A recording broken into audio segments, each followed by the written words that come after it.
एक दिन की बात है। एक छोटा सा गांव था। गांव के किनारे एक गरीब झोपड़ी में एक बूढ़ा साधु रहता था।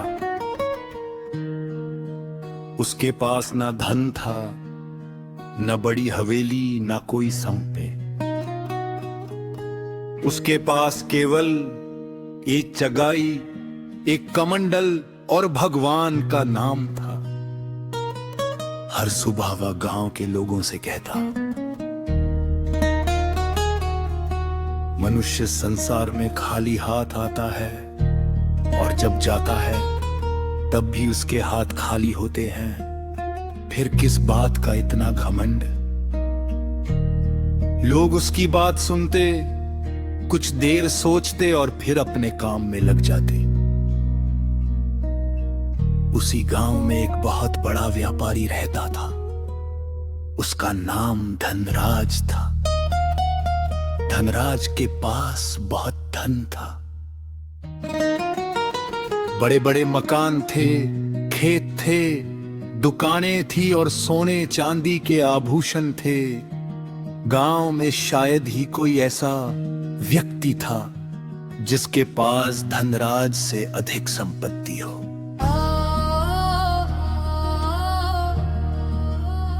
लेकिन धनराज को अपने धन पर बहुत घमंड था। वह गरीबों को देखकर हंसता और कहता, जिसके पास धन नहीं उसका जीवन किस काम का। एक दिन धनराज उसी साधु के पास पहुंचा।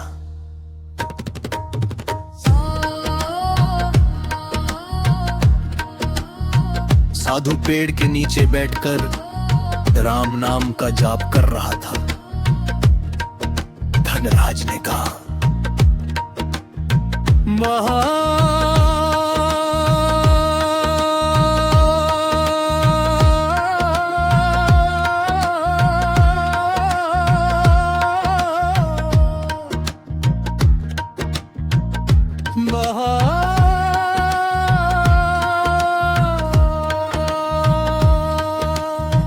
बाबा, आप हमेशा लोगों को संसार छोड़ने की बातें क्यों बताते हैं? धन कमाना चाहिए, बड़ा घर बनाना चाहिए और सुख से जीवन जीना चाहिए। साधु मुस्कुराया। उसने कहा, धन कमाना गलत नहीं है बेलाओ, लेकिन धन को अपना समझ लेना सबसे बड़ी भूल है। धनराज हंसते हुए बोला, मेरा धन मुझे छोड़कर कहां जाएगा? मैंने मेहनत से कमाया है। साधु ने शांत स्वर में कहा, तुमने धन कमाया है, लेकिन क्या तुमने कभी सोचा कि तुम्हारे जाने के बाद ये धन किसका होगा? धनराज ने कहा, मेरे बच्चों का। साधु बोला, और तुम्हारे बच्चे इसे अपने बच्चों को दे देंगे, फिर कोई और इसे अपना समझेगा, लेकिन तुम? धनराज कुछ देर चुप रहा। साधु ने कहा, तुम खाली हाथ आए थे और खाली हाथ ही जाओगे। धनराज को ये बात अच्छी नहीं लगी। वो वहां से उठकर चला गया। रास्ते में वो सोचता रहा, बूढ़ा साधु मुझे क्या समझाएगा? मेरे पास इतना धन है कि 7 पीढ़ियां बैठकर खा सकती है। उसे अपने धन पर पूरा विश्वास था।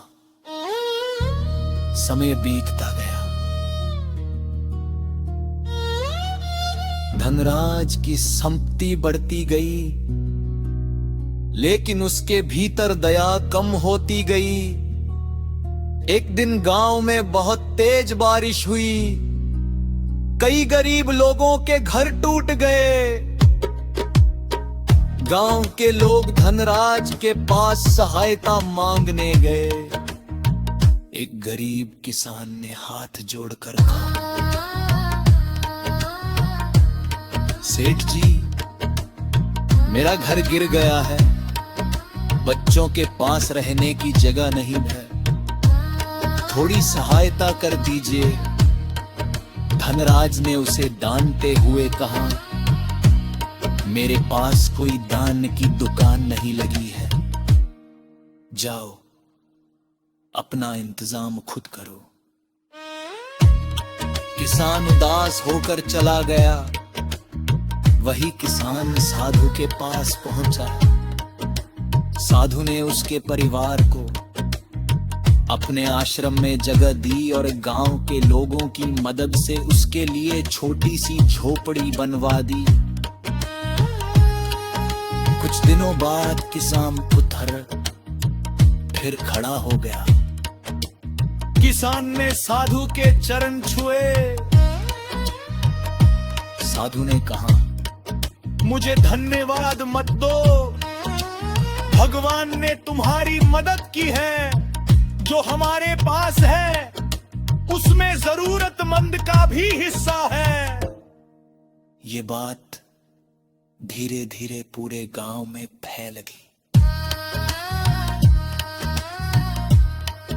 धनराज ने भी सुना, लेकिन उसने ध्यान नहीं दिया। एक दिन उसका बेटा उसके पास आया और बोला, पिताजी, मैं शहर जाकर नया व्यापार करना चाहता हूं। धनराज ने उसे बहुत धन दिया। बेटे ने व्यापार शुरू किया, लेकिन कुछ ही समय में भारी नुकसान हो गया। वो वापस घर आया। चिंता मत करो, काम लौट आ जाएगा। उसने बेटे को और धन दे दिया, लेकिन व्यापार दोबारा भी असफल हो गया। धनराज को पहली बार महसूस हुआ कि धन हमेशा किसी के हाथ में स्थायी नहीं रहता। फिर एक दिन उसकी दुकान में आग लग गई। बहुत सारा सामान जल गया। धनराज दौड़कर दुकान पर पहुंचा। उसकी आंखों के सामने उसकी वर्षों की कमाई राख बन रही थी। वो चिल्लाया, मेरा धन, मेरा सामान सब खत्म हो गया।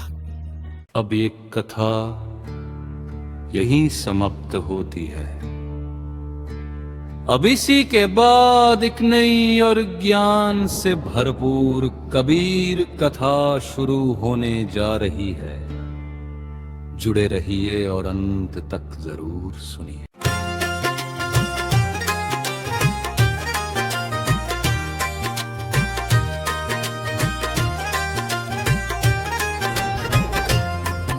एक छोटे से गांव में मोहन नाम का एक गरीब किसान रहता था।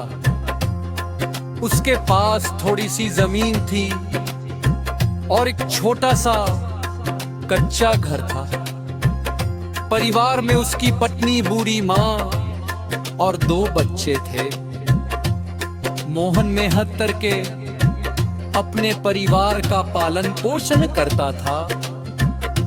वह गरीब जरूर था, लेकिन उसके मन में संतोष था। मोहन का एक बड़ा भाई था, जिसका नाम सोह था। सोहन शहर में व्यापार करता था और बहुत धनवान बन चुका था। उसके पास बड़ा मकान, दुकान, गाड़ी और बहुत सारी जमीन थी। गांव में लोग सोहन को देखकर कहते थे कि उसने अपनी मेहनत से बहुत नाम कमाया है।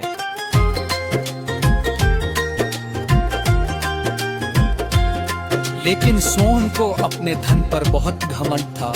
जब भी मोहन उसके पास मदद मांगने जाता, सोहन कहता, तुमने जीवन में कुछ किया ही नहीं, हमेशा दूसरों के भरोसे क्यों रहते हो। मोहन चुप हो जाता।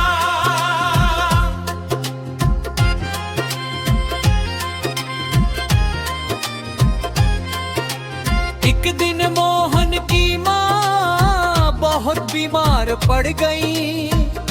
इलाज के लिए काफी धन की जरूरत थी। मोहन के पास पर्याप्त पैसे नहीं थे। उसने सोचा कि भाई से मदद मांगता हूँ। वह सोन के घर पहुंचा। उसने कहा, भैया बहुत बीमार है। डॉक्टर ने इलाज के लिए पैसे मांगे हैं। अगर आप थोड़ी मदद कर दे तो माँ का इलाज हो जाएगा। सोन ने कुछ देर उसे देखा और बोला, मेरे पास पैसे पेड़ पर नहीं उगते। तुमने अपनी जिंदगी में बचत क्यों नहीं की? मोहन ने हाथ जोड़कर कहा, भैया मैं गरीब हूँ लेकिन माँ हमारी भी है। सोन ने कहा, मैं हर किसी की जिम्मेदारी नहीं उठा सकता। मोहन की आंखों में आंसू आ गए। वो बिना कुछ बोले वहां से चला गया। रास्ते में उसे गांव के बाहर रहने वाले एक संत की याद आई। वह संत अक्सर कबीर साहब की वाणी सुनाते थे। मोहन उनके पास पहुंचा। संत ने पूछा, होएगा इतने दुखी क्यों हो? मोहन ने पूरी बात बता दी। संत ने शांत स्वर में कहा, दुख मत कर। संसार में हर रिश्ता प्रेम से नहीं जुड़ा होता। कई रिश्ते स्वार्थ से भी जुड़े होते हैं। मोहन ने पूछा, क्या अपने ही भाई का रिश्ता भी स्वार्थ का हो सकता है? संत बोले, हर रिश्ता स्वार्थ का नहीं होता, लेकिन जहां प्रेम खत्म होकर केवल लाभ की इच्छा रह जाए, वहां रिश्ता केवल नाम का रह जाता है। मोहन चुप रहा।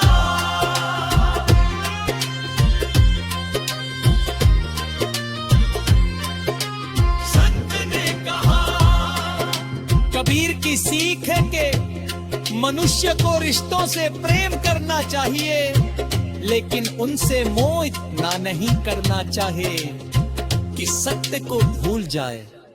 मोहन ने पूछा, फिर मैं क्या करूं?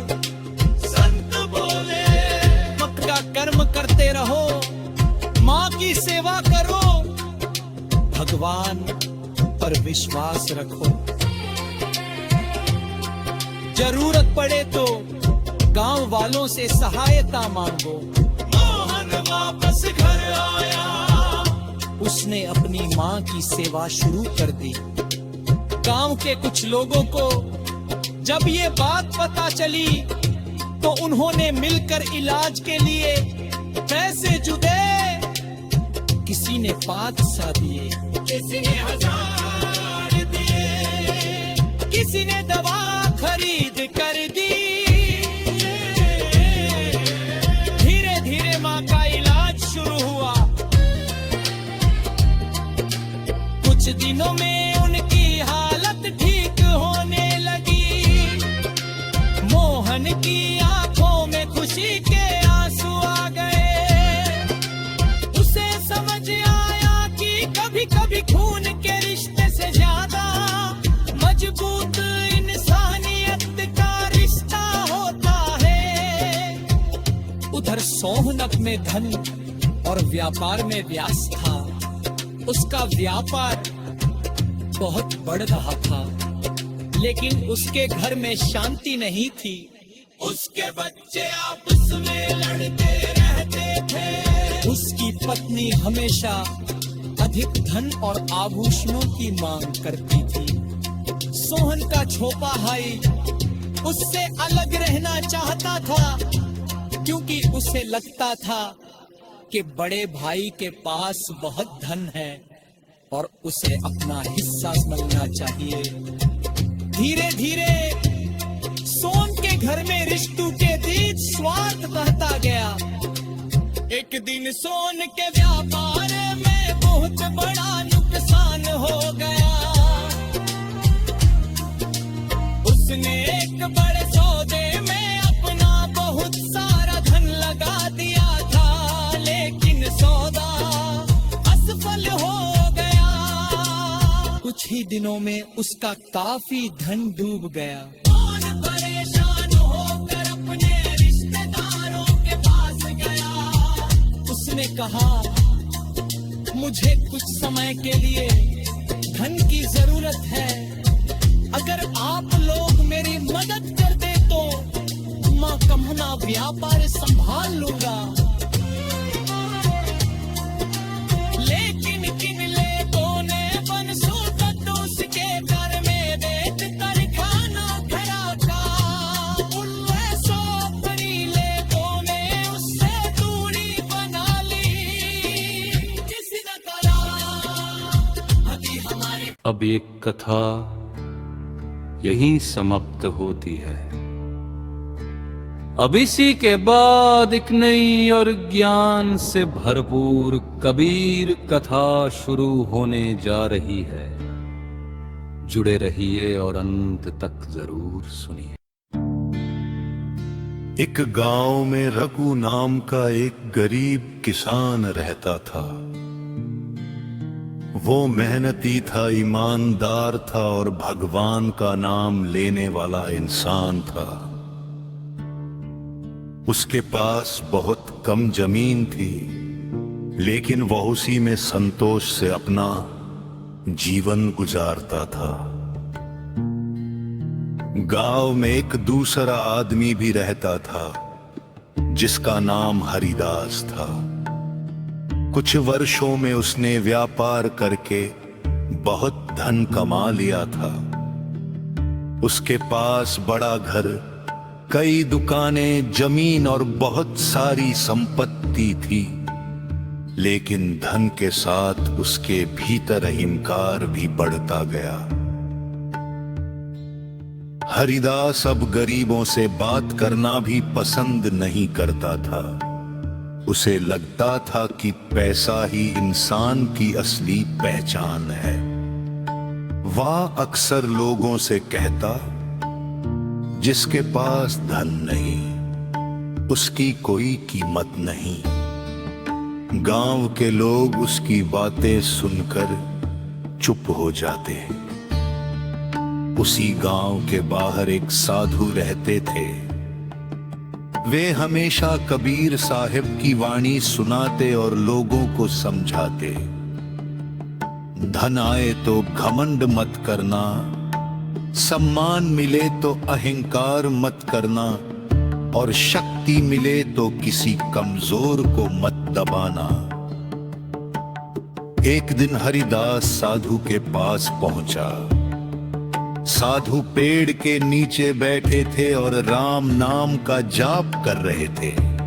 हरिदास ने कहा, बाबा, लोग कहते हैं कि आप बहुत ज्ञानी हैं। मुझे भी कोई ऐसी बात बताइए जिससे मेरा जीवन और बेहतर हो जाए। साधु मुस्कुराए और बोले, अपने भीतर से अहंकार निकाल दो। हरिदास हंसने लगा। उसने कहा, मेरे अंदर अहंकार क्यों होगा? मैंने सब कुछ अपनी मेहनत से कमाया है। साधु ने कहा, मेहनत तुम्हारी हो सकती है, लेकिन सांस किसकी है? हरिदास चुप हो गया। साधु बोले, जिस दिन सांस रुक जाएगी उस दिन तुम्हारी सारी संपत्ति तुम्हारे पास होते हुए भी तुम्हारे किसी काम नहीं आएगी। हरिदास ने कहा, लेकिन अभी तो मैं स्वस्थ हूँ, मेरे पास बहुत धन है। साधु बोले, आज है कल नहीं भी हो सकता। संसार में कोई चीज स्थायी नहीं है। हरिदास को साधु की बात अच्छी नहीं लगी। वह वहां से चला गया। रास्ते में उसने सोचा, ये साधु मुझे क्या समझाएगा। मेरे पास इतना धन है कि पूरा गांव खरीद सकता हूँ। उसका अहंकार पहले से भी ज्यादा बढ़ गया। कुछ दिनों बाद गांव में एक गरीब परिवार पर संकट आ गया। परिवार के मुखिया की मृत्यु हो गई। घर में छोटे बच्चे थे और खाने के लिए भी कुछ नहीं था। परिवार हरिदास के पास सहायता मांगने गया। उसकी पत्नी ने हाथ जोड़कर कहा, सेठ जी, हमारे बच्चों के लिए कुछ अनाज दे दीजिए। हरिदास ने कहा, मेरे पास सबको देने के लिए धन नहीं है, जाओ किसी और से मांगो। महिला रोती हुई वापस चली गई। वह साधु के पास पहुंची। साधु ने उसे अनाज दिया और गांव के लोगों से भी सहायता मांगी। धीरे धीरे उस परिवार की परेशानी दूर हो गई। जब हरिदास को ये बात पता चली तो उसने कहा, इन लोगों की मदद करके साधु क्या साबित करना चाहता है। साधु ने जब ये सुना तो कहा, जिसके पास धन है उसे गरीब पर घमंड नहीं करना चाहिए। आज तुम्हारे पास है, कल किसी और के पास हो सकता है। समय बीतता गया। हरिदास का व्यापार बहुत बढ़ गया। अब उसका अहंकार इतना बढ़ गया था कि वो अपने पुराने मित्रों को भी पहचानने से इनकार करने लगा। एक दिन उसका बचपन का मित्र मोहन उससे मिलने आया। मोहन गरीब था। हरिदास ने उसे देखकर कहा, तुम अभी तक ऐसे ही हो, जीवन में कुछ बनाया क्यों नहीं? मोहन ने मुस्कुराकर कहा, मैंने कम धन कमाया है, लेकिन मन की शांति कमाई है। हरिदास हंसकर बोला, शांति से पेट नहीं भरता। मोहन ने कहा, सही बात है, लेकिन केवल धन से मन भी नहीं भरता।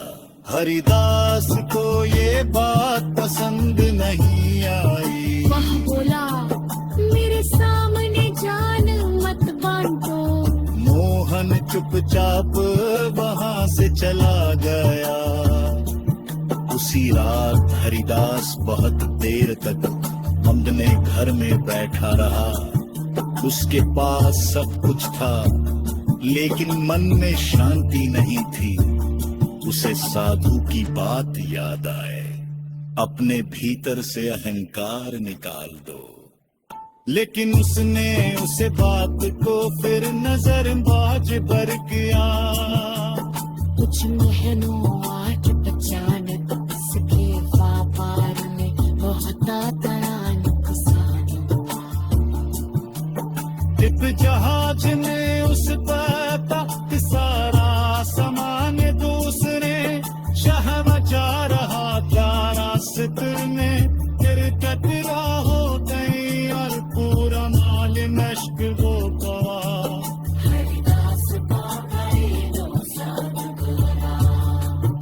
उसने अपने कर्मचारियों को कोष के नाश रो कर दिया।